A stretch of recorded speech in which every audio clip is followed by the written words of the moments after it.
conducted by the relevant agencies.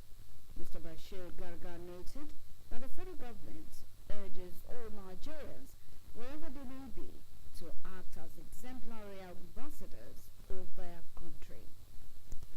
The Kano state government has filed fresh charges against the immediate past governor of the state and national chairman of the All Progressives Congress (APC), Abdullahi Ganduje, before Kano State High Court. According to the charge sheet cited by correspondents, Mr. Ganduje and his former Commissioner for Justice, Musa Lawan, are first and second defendants respectively. They are being accused, among others, of criminal conspiracy and for dishonestly 50 million naira. The charge sheet further read that the prosecution intends to present full witnesses. No date has been fixed for the commencement of trial. The detained Binance Holdings Limited's executive Tigran Gambaryan was today whisked into the Federal High Court Abuja in a wheelchair. Mr. Gambaryan, who was dressed in a black t-shirt with blue jeans trousers, is facing a money laundering charge alongside a cryptocurrency firm. When the matter was called, the Binance boss rose from the wheelchair and walked slowly into the dock. The Economic and Financial Crimes Commission (EFCC) lawyer Oge Chujam told the court that though the matter was scheduled for continuation of trial, the Commission's lead counsel, Ekele Henacho, was not in court. Mr. Ojam prayed the court to stand down the matter to enable the EFCC counsel to conduct the trial. Babatunde Fagbonglu, SAN, who appeared for Binance, first defendant, and Mark Modi, SAN, who represented Mr. Gambaryan, did not oppose the application. Meanwhile, operatives of the Nigeria Police Force have arrested a crypto billionaire, Linus Williams, popularly known as B-Lord. B-Lord was arrested in Abuja today following allegations of cryptocurrency fraud, terrorism funding, and aiding internet fraud, among others, leveled against his companies. In an interview with news correspondents, police spokesperson Muyiwa Dijobi confirmed that Mr. Linus Williams was arrested due to complaints against his companies.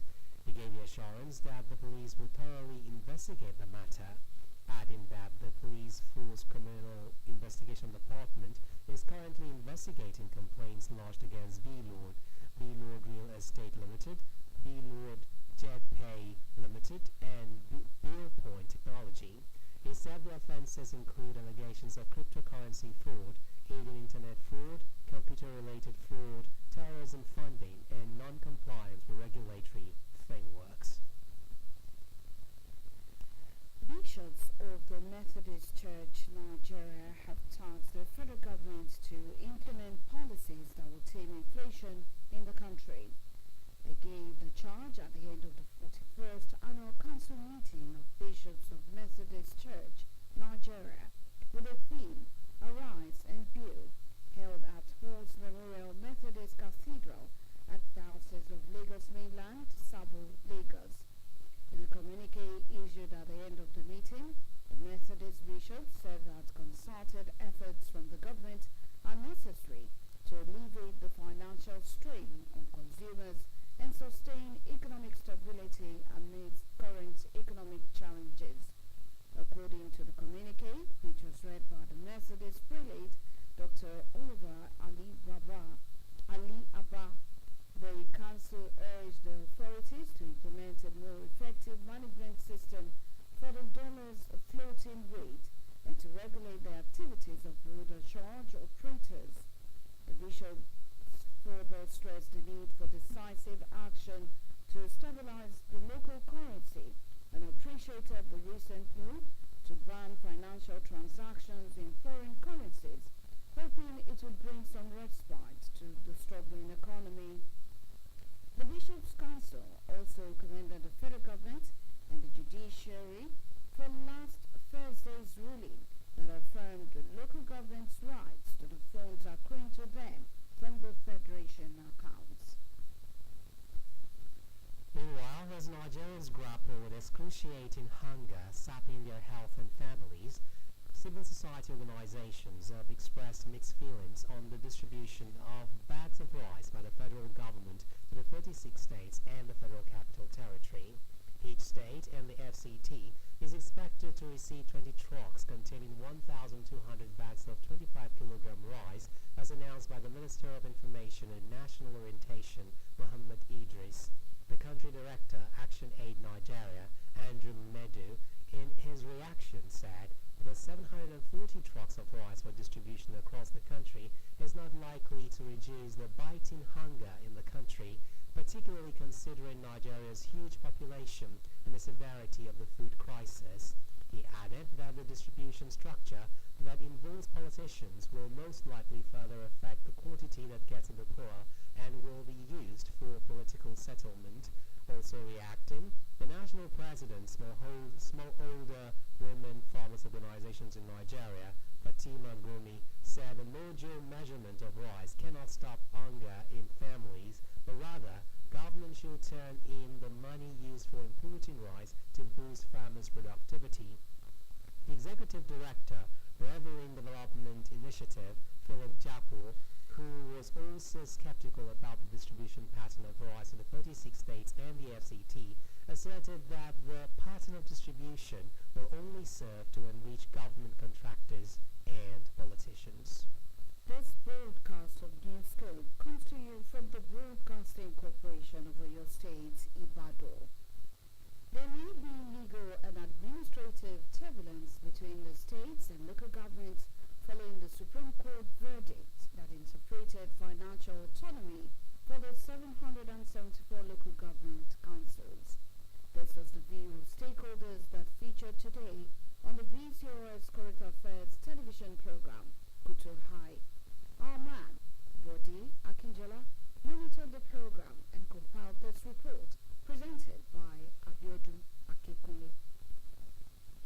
The Tuesday edition of BCOS Current Affairs live television program Kuto High explores the Supreme Court judgment that gave financial autonomy to council areas across the country. Featuring on the program, the President of the Nigerian Union of Local Government Employees, Oyo State Chapter, Comrade Ayobami Adeoku, stated that the autonomy will help grassroots development. He added that everybody that plays one role or the other in asking for autonomy for local government should also serve as watchdog in checking excesses of chairmen. In terms of the payment of salary teachers, local government workers, and the pensioners' gratuities and allowances, we should not in any form entertain any fear. By God's grace, we are going to say through all the hugs, that is, all challenges that may come in our ways. And I'm using this opportunity to inform every citizenry that we should all embrace this opportunity. This is time that we will talk about the local government, where it will give more efficient, allow the dividends to reach out to the grassroots. The former elected local government chairman, Dr. Adekunle Onile, opined that there may be a conflict of interest because the administrative autonomy superseded financial autonomy. He noted that it will be difficult to eliminate the state government power over local government administration. The Supreme Court did not make new law. All they just did in that pronouncement is to make sure local government enjoy their so-called financial autonomy, which have been there since. It didn't say the local government now have administrative autonomy. No. No. The Constitution still stipulates administrative check and balances and powers vested and resting with state government and state governors, which is still there. In his own contribution, a senior advocate of Nigeria, Musibau Adetunbi, stated that there is no much difference between the judgment and what was being practiced before. The legal practitioner added that the attitude of the people is what needs to be changed. The Joint Allocation Committee does not mean that the governor will put his hands into that account and spend the money. No. The money will still go to the local government. But because the governors are the appointers of chairmen, they are the one that they are using all sorts of tactics to record the money from them. Something is done by the Senate. So SCDAs has been rendered to a position of non-existence by now. They've been rendered to a position of non-existence. matter. And so they are no longer with this judgment. You know, initially the state governor with the laws and whatever will be find a way of dividing the money between the main local government and the LCDAs. But now that is not the case again. The stakeholders were unanimous that the Supreme Court judgment is a pointer that all eyes will henceforth be on the chairman, the need to be cautious on how they manage the finances of the council areas.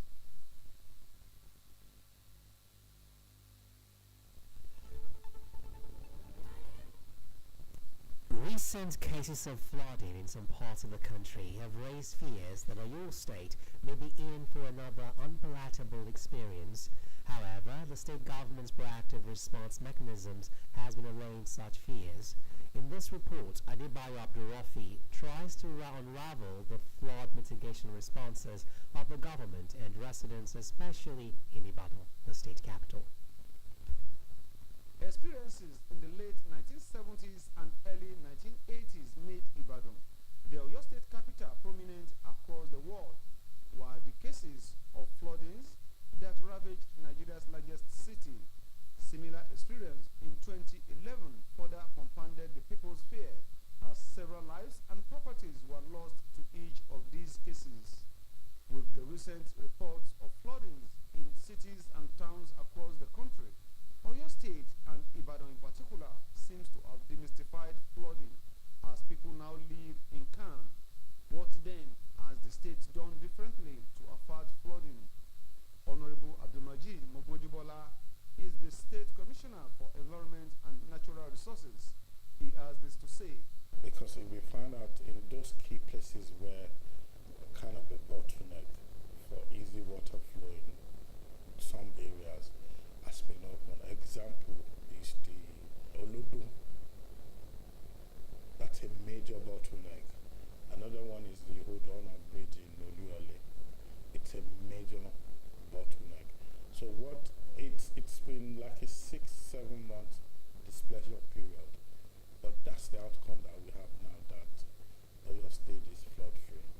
If you check around our axis, I mean, there's been a serious expansion of the bridge, and it's around that bridge that has that closeness that like there's no easy flow of water.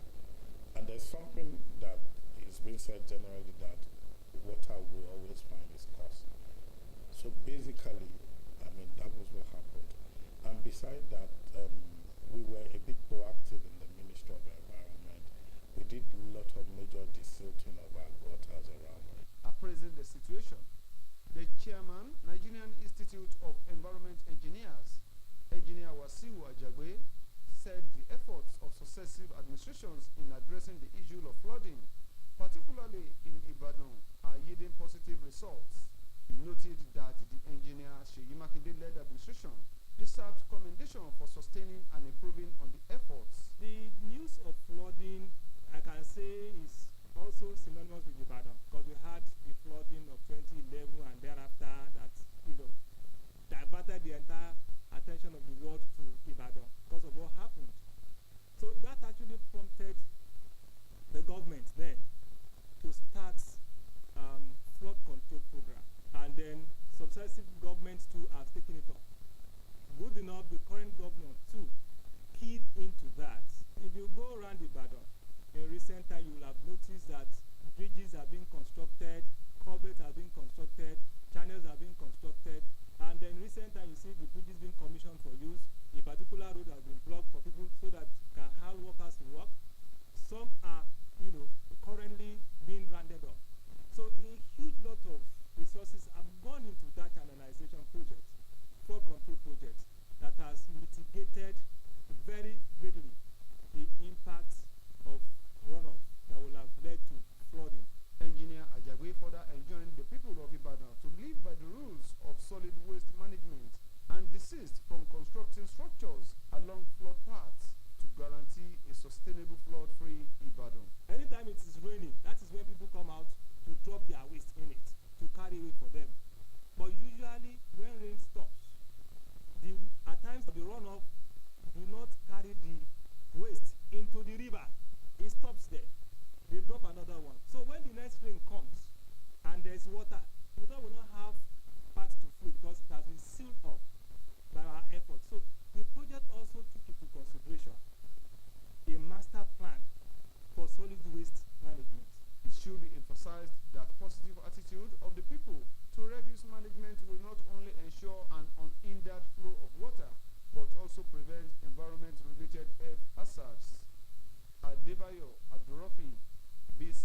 News.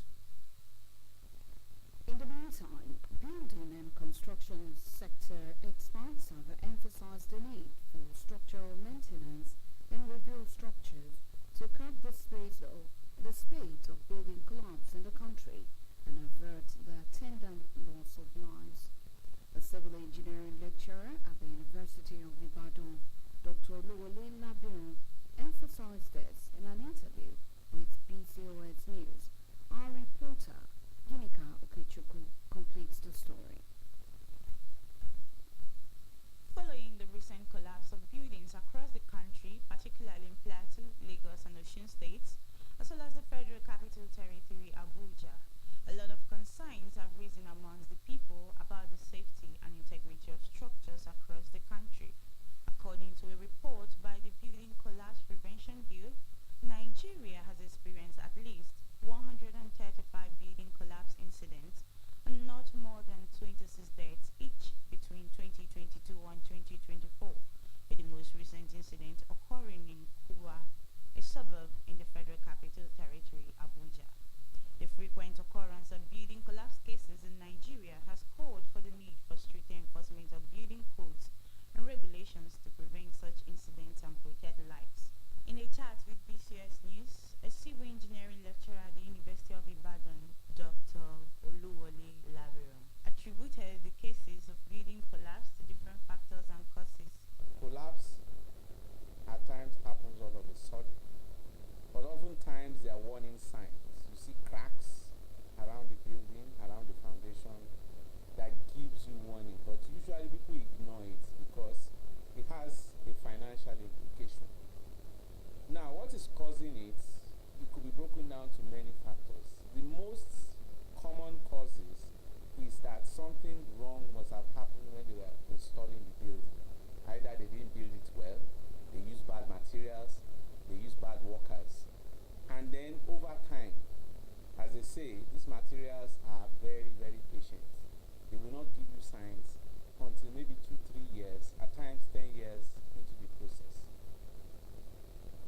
When a rainfall comes or something that causes movement, say there's erosion, then the building will be distressed. It usually will give warning, it will come down. He also solicited the cooperation of all stakeholders involved in preventing these unfortunate incidents. Collapse doesn't have a brother, doesn't have a sister. If it happens, it is bad. And it's a shame on all of us. Because when there's a collapse, people die. And when people die, it may not even be immediately. It may be after a long process of pain. We all have to learn from it and put our best to cooperate among ourselves. There are other agencies which are formed by well-meaning engineers, architects, built environment professionals that are ensuring that at least we are all responsible for each other. Dr. Labiron also advised property owners to engage experts and professionals in the construction of infrastructures. Ginika Okechukwu, BCOS News. The Kano State House of Assembly today passed a bill into law for the establishment of second-class emirates.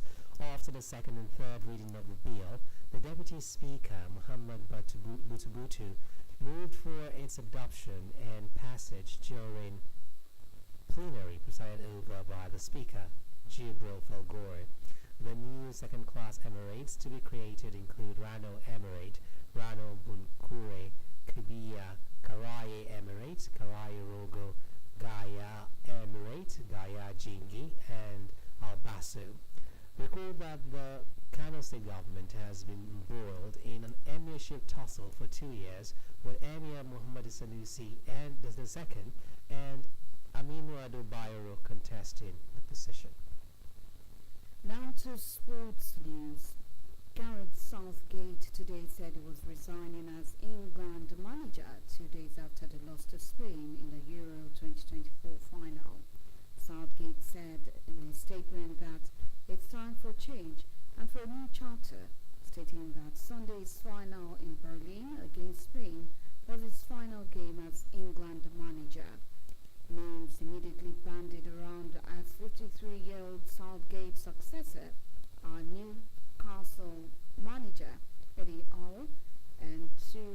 Chelsea handlers Graham Potter and Mauricio Pochettino. Football Association CEO Mark Willihan said Southgate had made the impossible job possible. Gareth Southgate took over in 2016 when England's fortunes were at a low ebb, having exited the Euros after defeat to Iceland, and then Sam Allardyce had to resign over a scandal. In the last 4 tournaments, Southgate led England to 3 semi-finals and 2 finals. Meanwhile, Kylian Mbappe was officially unveiled as the Real Madrid player in Madrid today. The foreign striker, who had completed his medical earlier today, signed a 5-year contract and was handed a number 9 shirt by club president Florentino Perez. Mbappe said "wow" in Spanish to thousands of fans gathered at the Santiago Bernabeu Stadium. The 25-year-old former Paris Saint-Germain player said for years he had dreamed of playing for Real Madrid, and today his dream has come true. Although his new teammates began training on Monday, the striker, who captained France during the Euros, will have a few more days off before kicking off his season in the Spanish capital. And on the foreign scene, hundreds of anti-government protesters have taken to the streets of Kenya, demanding the resignation of embattled President William Ruto. Today's demonstrations, spanning from the capital Nairobi to the southern coastal town of Mombasa, are the latest bout of unrest since government-planned tax hikes triggered mass anger in mid-June. Police fired tear gas randomly in city centers, trying to stop any crowds from forming. In the town of Kitengala, some 200 protesters burned tires and chanted "Ruto must go." At least 1 person was killed, according to a witness quoted by international media. Footage from Kenyan media showed more protesters marching and waving palm fronds in Mombasa. To end this edition of Newscope, here again are the top stories. The federal government has repatriated 190 stranded Nigerians from the United Arab Emirates, UAE. This information was contained in a statement signed by the National Emergency Migrant Agency, NEMA, Zonal Director in the North Central, Mr. Bashir Garga, today in Abuja. Bishops of the Methodist Church, Nigeria, have tasked the federal government to implement policies that will tame inflation in the country. As recent cases of flooding in some parts of the country raise fears in the Oyo State, the state government's proactive response mechanisms has been allaying such fears. And on the foreign scene, hundreds of anti-government protesters have taken to the streets of Kenya, demanding the resignation of embattled President William Ruto. That's all from the Newscope desk. It was packaged by Tola Teriba and delivered by Jamila Elubidi. Good evening. And Ido Shekuni. Thanks for listening, and don't forget to tune in for the Yoruba version at 8 p.m. Good evening.